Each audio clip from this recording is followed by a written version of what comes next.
The President declares you an enemy of the state. Good afternoon, ladies and gentlemen. This is another declaration of truth from your host, Terry A. Hurlbut.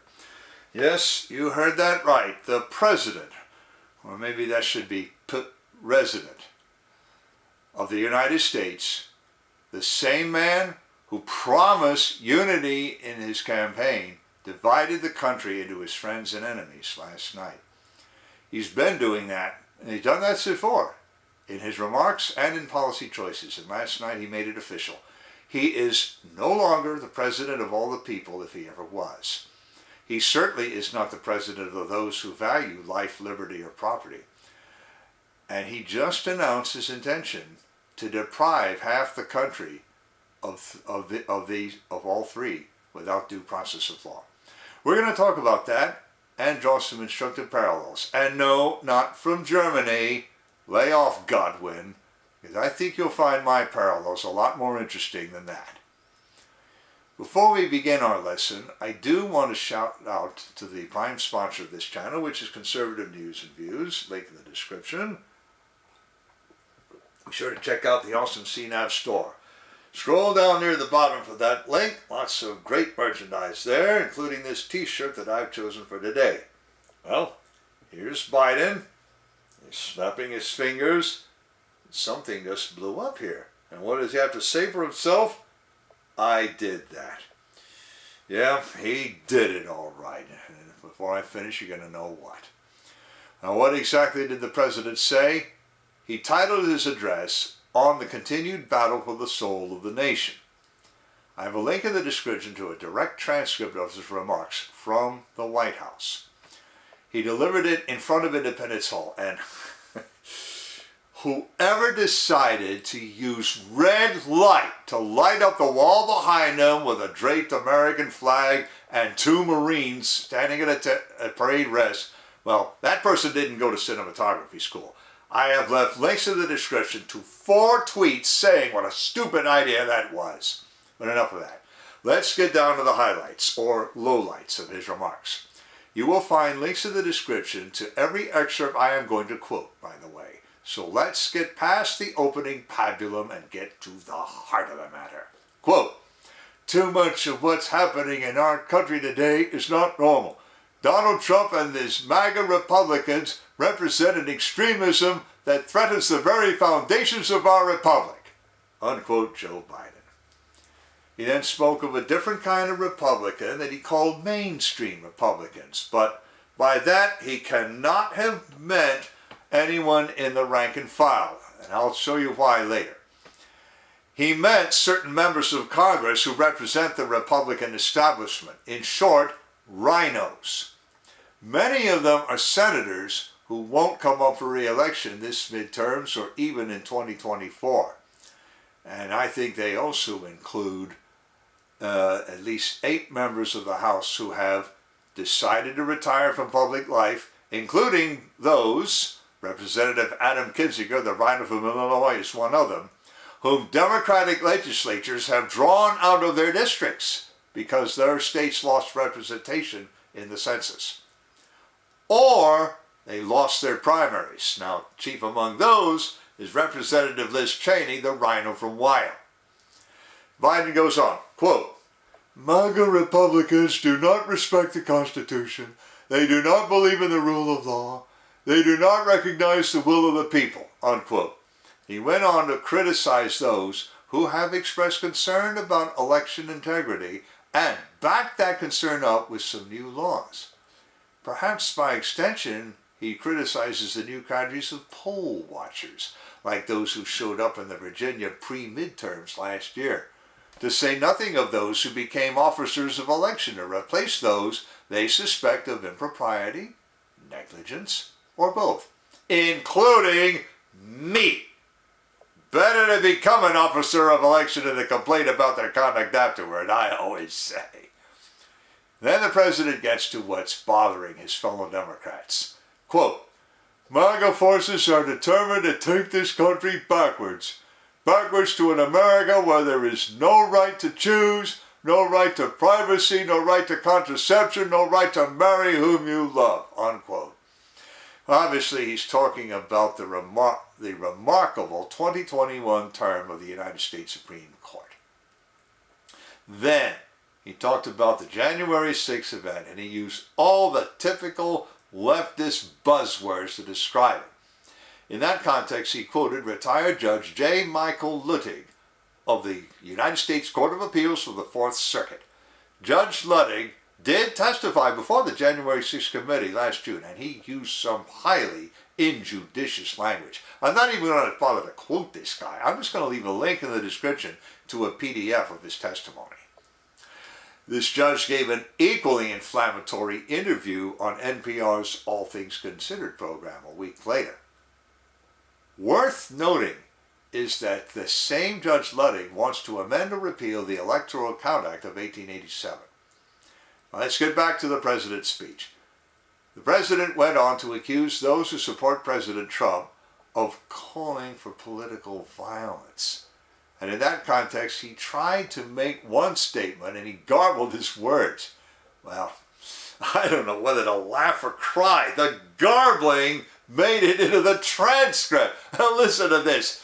Ladies and gentlemen, we can't be pro-insurrectionists and pro-American. They're incompatible. Close quote.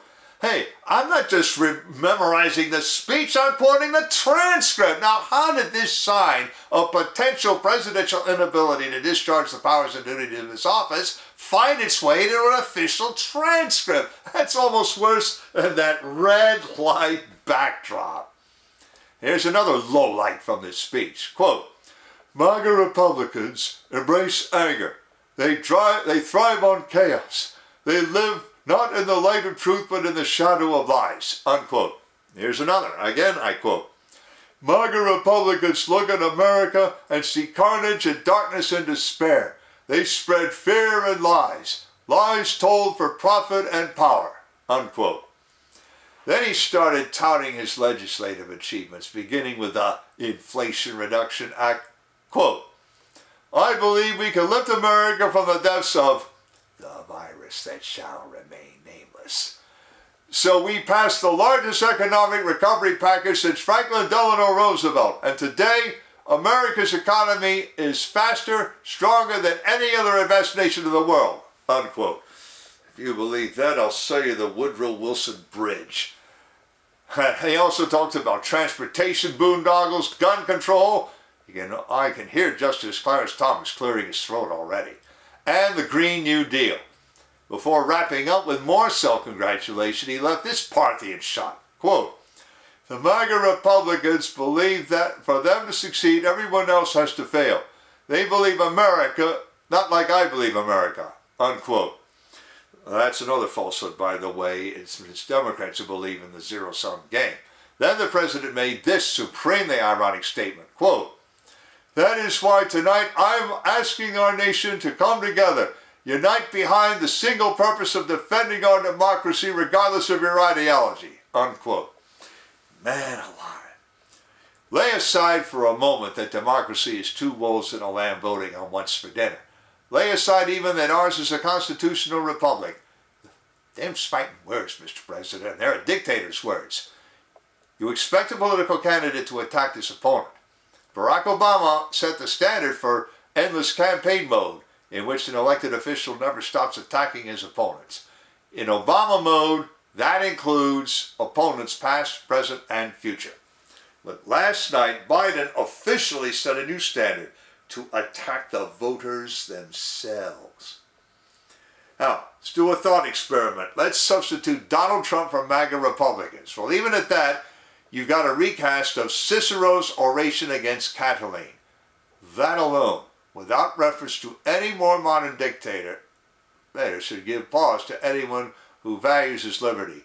Even Wikipedia, as of this writing, regards that affair, that episode as having set the stage for classic political struggles pitting state security against civil liberties. That is what the country, or whoever bothered to tune in, heard last night. A president of the United States compared half the country to a failed chief executive electoral candidate who tried to overthrow Rome. How's that? What? You didn't know that, did you? Maybe you didn't even know that Marcus Tullius Cicero, besides being the greatest lawyer Rome ever knew, also served a term as senior consul of Rome. The year was 63 BC. They also called it Year of the Consulship of Cicero and Antony the Proud. Here is the story of Cicero and Catiline. So, there's a link to I have a link to a Library of Congress collection of all of his speeches, and you'll understand the parallels when I explain this to you. Senator Lucius Sergius Catilina, the one we call Catiline today, had lost the consular election. Now Cicero was looking to make a name for himself, so when one witness told Cicero that Catiline was advocating for a general cancellation of debt, Cicero took that and ran with it. And the Senate of Rome nearly lost their patience with Cicero. They accused him of seeing plots not in evidence. Cicero even used his consular authority to postpone the next consular election. On the day after the election should have taken place, Cicero delivered the last of 4 orations. Catiline ruined himself. He took Cicero's bait and he announced that he was going to take matters into his own hands. With that statement, he left the Senate, never to return. And that was also when Cicero asked the Senate to declare a state emergency. In the original Latin, that's Senatus Consultum de Republica Defendenda, which Cicero shortened to Senatus Consultum Ultimum. Cicero listed Catiline as an enemy of the Roman state. Catiline did assemble an army outside of Rome. When the consular election did take place, Catilina lost again. So he left Rome and he tried to march on it. Antony the Proud led the loyalist forces to meet Catiline's army and annihilate it, and Catiline with it. But Cicero then, through rhetorical sleight of hand, convinced the Senate to order the execution of about 5 of Catiline's putative allies without a trial. So we see some of the first bills of attainder in the history of Western civilization. Now, you've heard me talk about bills of attainder and ex post facto laws before, but I need to mention them again because that's what the Democratic program and the Biden speech are all about. But before I do, I want to shout out to a sponsor who can really help you through the economic storms to come. That sponsor is oursilverlines.com. You feel like you're working harder for your money just to get by? You're not alone. The fluctuating economy, employment issues, and unexpected changes in life have left many families struggling over the past few years. Collecting gold and silver can help shield you against many of those challenges. But if you're like me many years ago, you don't know where or how to start. Our Silver Lines helps by connecting you with thousands of members who are learning the secrets to creating and protecting true wealth by collecting precious metals. Now, maybe you just want to clear rare and unique coins, or maybe you want to take advantage of the business opportunities this company provides. Either way, they can help you learn to live an exceptional life. Visit oursilverlines.com to learn how you can build a legacy for your future. All right, class, let's come to order for some definitions from constitutional law. A bill of attainder is a law declaring a particular person to be an outlaw. Literally, it's what happens when the legislature singles out a person or persons for punishment. Trial in a bill of attainder case, if one can call it that, takes place in the legislature itself. A committee holds preliminary hearings and returns the equivalent of a true bill of indictment. Then the full chamber takes up the bill as with other bills. The J6 committee exists to draw up bills of attainder. An ex post facto law prescribes punishment for conduct prior to its passage. By definition, it is retroactive. Under any regime that allows that, you could not be sure that the legislature would not hold you guilty for conduct that the legislature might even have favored at the time. The Supreme Court has, in fact, weighed in on bills of attainder and ex post facto laws in 5 cases, I have links in the description to all 5 from the site called Justia. Now, what's the point of bringing in the Catilinarian orations and all the rest, bills of attainder, and on and on and on? Simply this. The president orated against half the country, and now he contradicted himself at least 3 times. First, he suggested that MAGA Republicans represented fewer than half the Republican rank and file. Why then did those he called mainstream Republicans vote for Trump and not Biden in 2020? The official popular vote tally was 81 million to 75 million for Biden. Now, if Biden were correct, that should have been 119 million for him and 37 million for Trump. And yet we know he stood by the official tally because he quoted 81 million people as having voted for him. Second, he accuses Trump supporters of calling for political violence. But he said nothing about the riots that took place all summer long in 2020. Nor about the guy who brought some really sicko materials in a backpack to the street where Justice Brett Kavanaugh lives, where the cops took him down outside the Justice House. Third, he calls for an end to partisanship, but he has been the most partisan president in history, and he still is.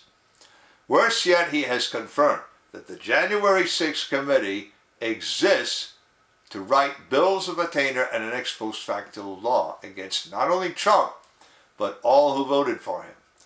Even Cicero did not try to proceed legally or extra-legally against his voting opponents in the consular elections. But that is what President Biden did last night. Nor is this the first time this week. I have a link in the description to a montage of remarks by Biden and his press secretary, Jean-Pierre. He calls his voting opponents semi-fascists, and Ms. Jean-Pierre confirms it. I have another link in the description to a very interesting statement he made. He seemed to be saying that he'd be the big guy in a campaign of asymmetrical warfare. Worse yet, Jean-Pierre defines extreme as disagreeing with the administration. Yeah, she actually said that if you don't agree with a majority of the American people, which to a Democrat means only those who vote for them, you're extreme. She also says those who vote against this president are, and I quote, a threat to our democracy, to our freedom, to our rights, unquote. Now, what rights is she talking about? She didn't say. Again, this is Cicero against Catiline stuff, except that this time it's Biden against half the country. And remember, Cicero summarily executed 5 people. Is that what Biden is planning? Who gives a speech defining enemies of the people in such lurid terms without making such plans? Laughing is fine, but remember, this guy's got handlers. Not to mention people taking him at his word. Someone spray-painted an obscene message on the windows of the Republican Party headquarters in Seminole County, Florida. I have a link in the description to a tweet with a photograph of that particular vandalism. Now let me warn you, before you go there, that message was obscene with a capital O. Then too, we have the 2 false reports someone called in to 911 about horrific doings at the home of Representative Marjorie Taylor Greene of Georgia. Well, this last Saturday, Representative Greene gave an interview to someone, and she shared footage from her home's security camera system showing the police response. And not ordinary police either. We're talking special weapons and tactics. I have a link in the description to her interview in which she discussed the footage. Now, fortunately, Representative Greene answered her door without the gun that she keeps in her house. The cops took a good look in her eye, they asked the right questions, and then they said, "You've been swatted." Now, to swat means to call in a false report calculated to bring the SWAT team to someone's house. Well, the unspoken subtext of the officer's remarks were clearly, "And we've been had." And that's what has happened in this country. We've been had. This isn't a question of the conduct of any officers of election or anyone else except Joe Biden. Joe Biden ran a campaign with false claims and promises. This is what demagogues do. Webster, decades ago, defined a demagogue as, quote, a leader who makes use of popular prejudices and false claims and promises to gain power, unquote, Webster. And now that Biden has power, he delivers a speech with a red backdrop with two Marines in the background. And that speech is part Cicero Against Catiline and part glorious conformity or some such thing. Hey, you know what? Maybe some of you recognize that phrase, glorious conformity. Glorious conformity comes from an episode of The Twilight Zone called The Eye of the Beholder. It was the 6th episode of the 2nd season. You have a society with an autocrat insisting on conformity for the glory of it. When this show aired, the director had to cut out large portions of the leader's speech. Those of us with access to a streaming service carrying that show know how this speech began. Tonight, I want to talk to you about glorious conformity, about the delight and the ultimate glory of our unified society. Now, with the aid of a critic named Michelle Laurie and the Internet Movie Database, we can reconstruct that speech. I don't have it all, but I have enough of it. Here we go. You recall, of course, that directionless, unproductive, over-sentimentalized era of man's history, when it was assumed that dissent was some kind of natural and healthy adjunct to society. We also recall that during this period of time, there was a strange, over-sentimentalized concept that it mattered not that people were different, that ideas were at variance with one another, that a world could exist in some kind of crazy patchwork kind of makeup, with foreign elements glued together in a crazy quilt. I say to you now that there is no such thing as a permissive society, because such a society cannot exist. They will scream at you and rant and rave and conjure up some dead and decadent picture of an ancient time when they said all men were created equal. But to them, equality was an equality of opportunity, an equality of status, an equality of aspiration. And then, in what must surely be the pinnacle of insanity, the absolute inconsistency, they would have us believe that this equality did not apply to form, to creed. They permitted a polyglot, accident-bred, mongrel-like mass of diversification to blanket the earth and infiltrate and weaken. And now we know that there must be a single purpose, a single norm, a single approach, a single entity of peoples, a single virtue, a single morality, a single frame of reference, a single philosophy of government. We must cut out all that is different like a cancerous growth. It is essential that in this society that we not only have a norm, but that we conform to that norm. Differences weaken us. Variations destroy us. An incredible permissiveness to deviation from the norm is what has ended nations and brought them to their knees.